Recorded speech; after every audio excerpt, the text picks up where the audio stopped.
ወንጀለኛ ስትሆን እኮ ሁሉም ነገር የፖሊስ ጥያቄ ነው የሚመስልብህ። ዳግም እቺ ሴትዮማ የሆነ ነገር ደብቃኛለች። በእርግጠኝነት ለመጠየቅ አይደለም የመጣችው። ለማንኛውም ማዘርዬ ባይሏ ስም ስላለበት ወደ ውስጥ ግቡ እንዳያገረሽበት። እኔማ እንግባ እያልኩት ነበር አስሙ እንዳይነሳበት። እንዴ ምን እንደታመመ እንኳን አታውቅም? አረ ምንም ነገር አልደበቅኩሽም የኔ ልጅ። እውነት ምንም ብትደበቅ አንድ ቀን መውጣቱ አይቀርም። ሁሉንም አንድ ቀን ማወቂ አይቀርም። ቆይ ምን ማለት ነው? የምን እውነት? እኔ ቆይ ያንቺ ልጅ መሆኔን ትጠራጠሪያለሽ እንዴ? ማም እንዴት ዋሽሻለሁ? ቆይ እኔ ያንቺ ልጅ ነኝ እውነት። ምን ሆኜ ነው የምዘላብደው? በራሴ እጅ እንድትጠራጠሪ ላደርግ ነው እንዴ? ምን ሆነሻል የኔ ልጅ? ታውሪውን ታውቂዋለሽ? እንዴት ያንቺ ልጅነት እንጠራጠራለሁ? ቆይ ግን እንዴት እንደዚህ ልታስብ ይቻልሽ? አይ ዝም ብዬ ነው። እውነቱን ልንገርሽ አይደል? ልጄ እንዳልሆንሽ አልጠራጠርም። ግን አንዳንዴ ልጄ መሆንሽ በጣም ይገርመኛል። ምንሽም እኮ ውሸትሽን ነው። ሄለን ወደ ቤቷ አልሄደችም። የሆነ ነገር አድርጋችኋት ነው። ለምን? ቆይ ለምን? ውድ ጓደኛዬ ምን አድርጋታለሁ? ሄለን ጓደኛሽ አይደለችም። የምትወጃት አታስመስይ። ልትገላት ሞክረሽ ነበር እኮ። ከዛ እሷ ስለ እናቴ ልትነግረኝ ስትል ሁለታችሁ ተባብራችሁ የሆነ ነገር አድርጋችኋታል። ለዛ ነው እኔ እንዳላችሁ አውቃችሁ የላካችሁ። በቀስ አትጩ።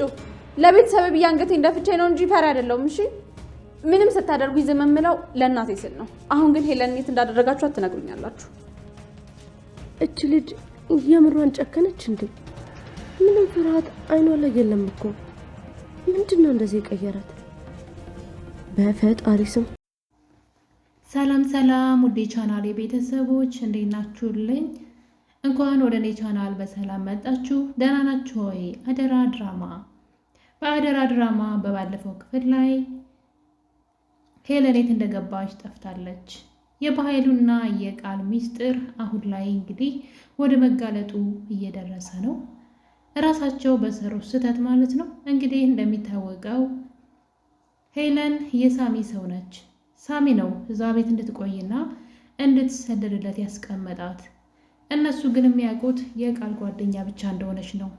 ስለዚህ ቤቱን ለቃ እንድትወጣ በተደጋጋሚ ቢነግሯትም እሷ ግን እዛ ቤት አልወጣም በማለት እኔ ሚስጥራችሁን ስለማወቅ እንደናንተ የዚህ ቤት ንብረት ለኔ የሚገባኛም በማለት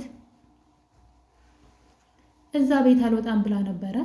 በዛ የተነሳ እንግዲህ በዛ ላይ ደግሞ ሀቀኛ ናት። ከጊዜ በኋላ እንደውም በጣም ተቀይራ ነበረ። በተለይ ብሌን ካዳነቻት በኋላ ቃል በመርዝ ልትገላት ልትመርዛት ስትል ብሌን ዋጋ ከፍላ እንግዲህ ራሷን ችግር ውስጥ አስገብታ ስለተከላከለችላት ሄለን ተቀይራለች። ሲጀመር ሄለን ጥሩ ልብ ነው ያላት። ከገንዘብ ጋር ብዙ አትታገልም። በጣም ልቧ ቀና ነው። ነገር ግን ደግሞ ቃል የሰላምን ገንዘብ እስካገኘች ድረስ እኔም ለምን በድህነት እኖራለሁ? ይመለከተኛል። ሚስጥር እስካወቅኩ ድረስ ከሷ እኩል እኔም የሰላምን ንብረት የመውሰድ መብት አለኝ ብላ እንግዲህ ቃልን አስፈራርታት እዛ ቤት እየኖረች ነበረ። ቃል ደግሞ በኃይሉ ስለምትፈራው ልጅቷን እዛ ቤት ሳሚና ያመጣት ብላ ስትዋሽ እያየን ነበረ። ነገር ግን ከጊዜያቶች በኋላ ማለት ነው ሄለን ተቀይራ ሙሉ ለሙሉ ለብሌን ማገዝ ጀመረች። በዛ የተነሳ ልጅቷ አንድ ቀን ሚስጥራችን ታወጣለች ብለው ቢያስፈራሯትም ልጅቷ ልታው አልቻለችም። የሰማችውን ሚስጥር እንኳን አደራ እንዳትነግሪ ብትባል እንኳን መታገስ አልችልም፣ ከዚህ በላይ ቃል ብሌን እንድታሰቃያት አልፈቅድም በማለት ይህን ነገር እንግዲህ ለብሌን እናገራለሁ ብላ ነው ችግር ውስጥ የገባችው። ወይ ብሌን ነግራት ቢያንስ እሷ ችግር ውስጥ ብትገባ ጥሩ ነበረ። ነገር ግን እውነቱን ብሌንም አላወቀችም። ብሌን እንደምታውቁት የሆነች ፈዛዛ ነገር ናት፣ ችግር አለባት። ልጅቷ የሆነ ነገር ልነግርሽ ነው ስለ እናትሽ እያለቻት እንግዲህ እናቷን ማግኘት በጣም የምትጓጓው ብሌን የዛን ቀን ግን ምንም ነገር አልፈልግም አትንገሪ ብላ ልጅቱን ከቤት አስወጥታት ነበረ። በዛ የተነሳ እንግዲህ ምንም ነገር ሳትነግራት አሁን ላይ በኃይሉ ወጥመድ ወድቃለች። እንግዲህ ችግሩ እዚህ ጋር ነው። በኃይሉና ቃል ልጅቷን ለጊዜው ያስወገዱን የመሰላቸው። ነገር ግን በፍጹም እንደዛ አይሆንም። ምክንያቱም ለሰላም ዋሽተዋታል። ልጅቷ ወደ ቤተሰቦቿ እንደተመለሰች ስለነገሯት ሰላም ይህን ነገር ደግሞ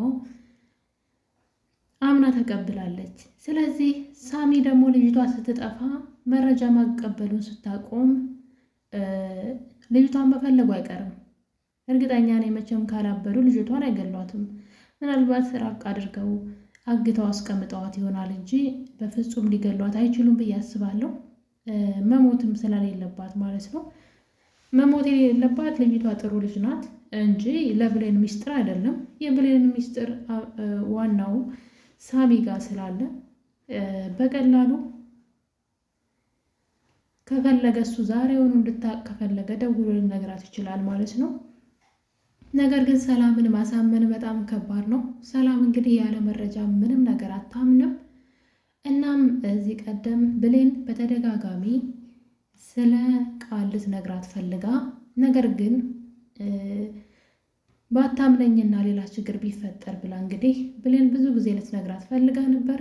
ቃል ያንቺ ልጅ እንዳልሆነች ወንድምሽ እና እሷ አንቺን አጥፍተው ንብረትሽን ለመውሰድ ነው እንጂ ቃል ያንቺ ትክክለኛ ልጅ አይደለችም ብላ ለመናገር ብዙ ጊዜ ሞክራ ግን ፈርታ ትተዋለች። ምክንያቱም ቀጣይ የሚመጣው ነገር ሰላም ስለማታምን ነው። ያ ማለት ደግሞ ብሌንን ችግር ውስጥ ይከታታል። አቶ በኃይሉ ለገንዘብ ብሎ ምንም ነገር ያደርጋል። የብዙ ሰዎችን ሕይወት ያበላሸ ሰው ነው። በነገራችን ላይ በቀላሉ ይቅር የሚባል በደል አይደለም። የሚገርመው ግን ነገሮች እንዴት እንደተገጣጠሙ ተመልከቱ። እንግዲህ ብሌንን እናቷን ነጥቆ ያለ እናት እንድታድግ አደረገ። አሁን ደግሞ እናቷ ቤት ሰራተኛ እንድትሆን አደረጋት። ምክንያቱም እናቷ ሰላሙን እያለ እሷ እዛ ቤት ሰራተኛ ሆና እሱ ብቻ ነው ሚስጥር የሚያውቀው። ብሌን አታውቅም፣ አታስታውሰውም። ሰላምም እንግዲህ ቃል ልጅ ናት ብላ በሰላም እየኖረች ነው። በኃይሉ ግን ይህን ሚስጥር ያውቃል። ልጅቷን በልጅነቷ አውጥቶ የጣላት ልጅ ማን እንዳሳደጋት ያውቃል። እዛ ቤት ሰራተኛ ሆና እየኖረች እንደሆነችም ያውቃል። አሁን ላይ በእናቷ ቤት እሱ እያዘዘ እንግዲህ እንደምታዩት ብሌንና ሄለን እየተጨቃጨቁ ነበር ሳሎን እና በር ስር ተለጥፋ የሚያወሩትን እየሰማች ለብሌን ሁሉንም እነግራታለሁ ስለ እናቷ፣ አንቺና በኃይሉ እንድታስፈራሯት አልፈቅድላችሁም እያለች ስታወራ አቶ በኃይሉ ይደርሳል እና ልጅቷ በር ስር ተለጥፋ ስለነበር አንቆ ሊገላት ነበር። እንግዲህ በገዛ እናቷ ቤት በገዛ ያ ሁሉ የሷ ነው በነገራችን ላይ እና ያው የጊዜ ጉዳይ ነውና እውነት መውጣቱ አይቀርም። የበኃይሉ ባለጌነቱ ግን በጣም ይገርማል። እንግዲህ ብዙ ሰዎችን ሕይወት ያበላሸ ሰው ነው። እንደ ቀላል የሚታይ አይደለም። ነገር ግን ይሄ ባህሪው ለገዛ እህቱም አለመመለሱ ነውና እንግዲህ የዳግምን አባት የገደለው እሱ ነው። ምን አይነት ወንጀለኛ ሰው እንደሆነ ተመልከቱ። የዳግምን አባት ገደለ። ዳግምን ያለ እናት ያለ አባት እንዲያድግ አደረገ። ብሌንን የገዛ እህቱን ልጅ ደግሞ እንደዚህ አድርጎ ያሰቃያልና የብሌን እንግዲህ የሚሳካለት አይመስለኝም። ለጊዜው በተሰቃየ ነው እንጂ እውነቱ ላይ መድረሷ የማይቀር ነው። ሰላም ግን በቀላሉ ነገሮችን የምታምን አይመስለኝም። ሁልጊዜ ዳግም የሆነ ነገር ሲላት ቤቴን ለቀህ ውጣልኝ አንተ ውሸታም ልጄን እያለች እንግዲህ ያለ መረጃ ምንም ነገር አታምንም። ቢያንስ አትጠራጠርም። ለምሳሌ ቃል የምታሳያቸው ሪያክሽኖች ልክ እንዳልሆኑና የእሷ ልጅ እንዳልሆነች እንድትጠራጠር የሚያደርጉ ብዙ ባህሪያቶችን ስታሳይ እያየቻት ነው። ብሌን በተደጋጋሚ ሚስጥር እነግርሻለሁ እያለች እንግዲህ በኃይሉ ደግሞ ማስፈራሪያ እያመጣባት ይገኛል። እንግዲህ ሄለን ስትጠፋ ሄለንን ለመደበቅ ብለው እሷን ወደ ሱቅ ሆን ብለው እንደላኳት ስላወቀች ከሱቅ የማያስፈልግ ነገር እንድትገዛ ታዛ ነበረ። አልሄድም ብትለውም ግን አቶ በኃይሉ በግድ እንድትሄድ አደረጋት። እንግዲህ በዚህ ሰዓት ነበረ ብሌን እየሮጠች ነበረ ወደ ቤት የተመለሰችው። ምክንያቱም ደግሞ የሆነ ነገር ሊያደርጓት እንደሆነ ስላወቀች ማለት ነው። እና እንግዲህ እሷን አባረው ልጅቷን ምን ውስጥ እንደከተቷት አናውቅም። ብሌን አሁን ላይ ምን ውስጥ በምን ሁኔታ እንዳለች ባይታወቅም ብሌን ከሱቅ ተመልሳ ልጅቷን ብትፈልጋትም ልታገኛት አልቻለችም። እና እንግዲህ በኃይሉ ስታስፈራራው ነበረ። ምፈራ እንዳይመስልህ የት ነው ያደረጋችኋት? ሁሉንም ነገር ለእትዬ እናገራለሁ። እናም የት ናት ሄለን ብላ ስታፋጥጠው ሲያስፈራራት ነበር እንደለመደው በእናቷ ማለት ነው። ጭራሽ እንግዲህ የማደርገውን ታያለ ብላ ትታው ስትሄድ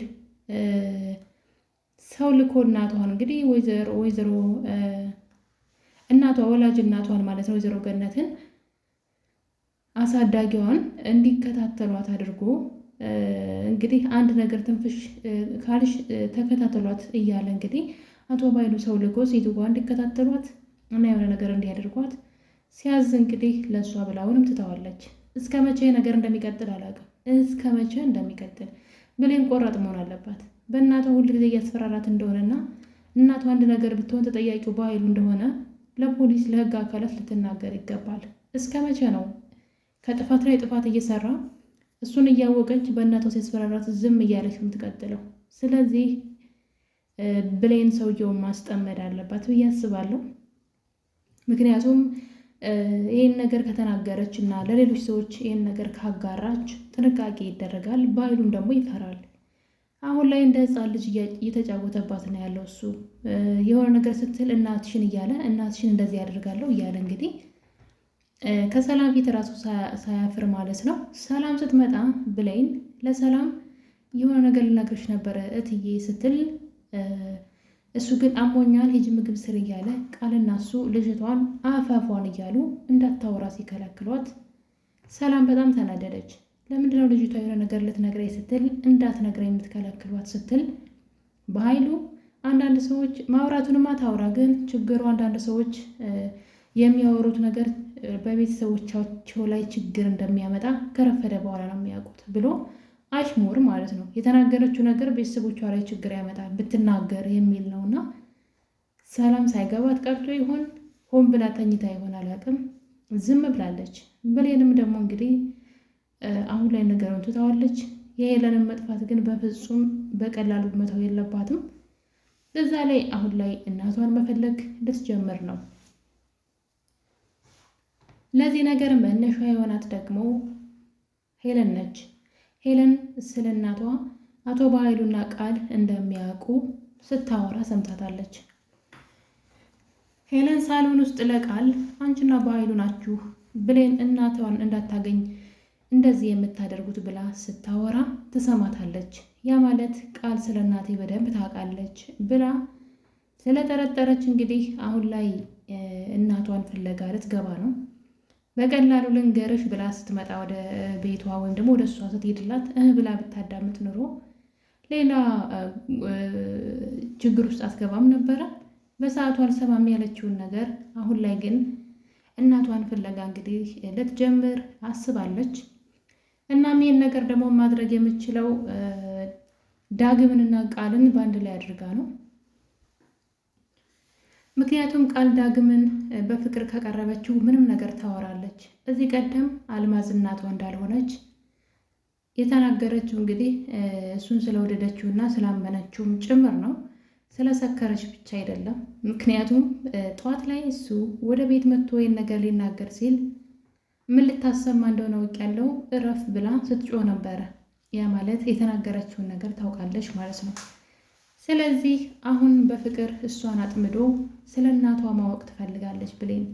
እናም ከቃል ጋር ፍቅረኛ ሆነው ቃልን እንዲያውጣጣላት ነው የፈለገችው። ይህን ነገር እንግዲህ ዳግም ይስማማ አይስማማ ባናቅም ከቃል ጋር ፍቅረኛ እንድትሆን እፈልጋለሁ፣ እናቴን ማግኘት እፈልጋለሁ፣ እናቴን አፍቃኛለች፣ ስለዚህ እርዳኝ፣ እሷን ፍቅረኛ በማድረግ እሷ ስለ እናቴ ታውቃለች እያለች ነው እንግዲህ። ቃል ደግሞ ዳግምን ስለምትወደው ምንም ነገር ታደርጋለች። አሁን ላይ ነይ ቢላት ራሱ ሩጣ ነው የምትሄደው። የፈለገ ነገር ቢጠላት ቢያባረራት ነይ ካላት ተመልሳ ነው የምትሄደው። ስለዚህ የብሌን እቅድ የሚሰራላት ይመስለኛል። እንደተለመደው እንግዲህ በሆነ ነገር እንዲያወጣጣላት ነው የምትፈልገው። በዛ ላይ ደግሞ የዳግም እናት ብሌንን በፍጹም አንተና እሷ አብራችሁ መሆንም ሆነ መጋባት አትችሉም እያለች ትገኛለች። ባልወልዳትም ልጄ ናት፣ ስለዚህ አብራችሁ እንድትጋቡ ሁለታችሁ አልፈልግም፣ እህትና ወንድም ናችሁ ብላ እንግዲህ ወይዘሮ ገነት አጭር ትዕዛዝ አስተላልፋለች። እሱ በስጋ ዘመዶቹ አይደለንም ቢልም እናትየዋ ግን ከአብራኬ ክፋይ ለይቼ አላያትም፣ ስለዚህ አይሆንም ብላለች። እንግዲህ ብሌን እና ዳግም አብረው መሆኑ ችግር ያለው አይመስለኝም ነበረ። ነገር ግን እናትየዋ አይሆንም እያለች ነው። ስለዚህ አጋጣሚ ተጠቅማ ከቃል ጋር አብረው እንዲሆኑ ትፈልጋለች። ዳግም በሀሳቧ ይስማማን ብዬ አስባለሁ። የወይዘሮ ገነት ጎረቤት እንግዲህ ወይዘሮ ፀሐይ ነው ስሟ መሰለኝ፣ ለባህሉ እንደምትሰራ ተደርሶበታል። የወይዘሮ ገነትን ሚስጥር በተለይ ደግሞ የዳግም አባት ገዳይ አቶ ባህሉ መሆኑን ወይዘሮ ገነት ለእሷ ሴትዮ ነግራት ነበረ። ይሄን ወሬ እንግዲህ በጣም ብዙ ገንዘብ ያወጣልኛል ስትል ነበረና ገንዘብ ሁሉ ነው የተመነችለት። በጣም ሰው እንዴት ህሊናው እንደሸጠ ማለት ነው። እናም እንግዲህ ይህንን ነገር ለባህሉ ወሬውን አልጨረሰችለትም። በነገራችን ላይ ወንጀልን ሊያጋልጥ ሲል የገደልከው አቶ መኮንን ብላ እንግዲህ እንደጀመረች ዳግም መጥቶ ወሬያቸውን አቋርጧቸው ነበረ። እናም እሱም እንግዲህ በሰዓቱ ጠርጥሯል የሆነ ወሬ እያቀበለች እንደሆነ። እናም እንግዲህ ተመልሶ ተደብቆ ይጠብቃትና መንገድ ላይ ጠብቆ ከባህሉ ጋር ምን እንደሚያገናኛትና ምን እንደምታደርግ ሲጠይቃት በስራ እንደተገናኙ እንጂ ሌላ ነገር እንዳልሆነ ብትነግረውም እሱ ግን ከእናቴ ወሬ እየለቃቀምሽ እሱ ጋር እየመጣሽ ከሆነ ወዮልሽ ብሎ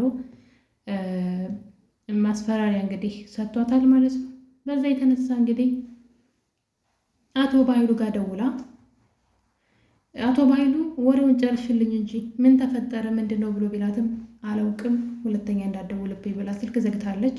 ዳግምን የፈራችው ይመስለኛል። ነገር ግን ዳግም እናቱ ጋር ሄዶ እንግዲህ ስለዚህ ሴት እያጣራ ነበረ። ይች ሴትና ባህሉ ይተዋወቃሉ ወይ ሲላት እናትየዋ ሴትዋ በጣም ንጹሕ ልብ እንዳላትና አቶ ባህሉንም እንደማታውቀው አፏ ነው እንጂ ልቧ ንጹሕ ነው ስትል እንግዲህ ወይዘሮ ገነት ስለ ጎረቤቷ እየመሰከረች ትገኛለች። ዳግም ግን ከባህሉ ጋር ከሱ ቢሮ እንደምትሰራው አብረው አይደል እንደምትሰራው ሲላት ኧረ እሷ ከኔ ጋር ጉልት ነው የምትሰራው ስትለው እንግዲህ ነገሩ ገብቶታል። ሴትዋ ወሬ እያመላለሰች እንደሆነ ከእናቱ ያለውን ወሬ ወስዳ ለባህሉ እያንዳንዱ እርምጃቸውን እየተከታተለቻቸው እንደሆነ ዳግም ደርሶበታል። ስለዚህ አሁን ላይ ሁሉም ነገር ድብልቅልቅ ወጥቷል። አቶ ባህሉ ሚስጥሮቹ ሁሉ እየወጡ ነው። በቀጣይ ብሌን እንግዲህ የእናቷን አድራሻ ታገኛለች ብለን ተስፋ እናደርጋለን። ውድ ቤተሰቦቼ አደራ ክፍል 39 የዛሬውን ይመስል ነበር። ቸር ቆዩልኝ።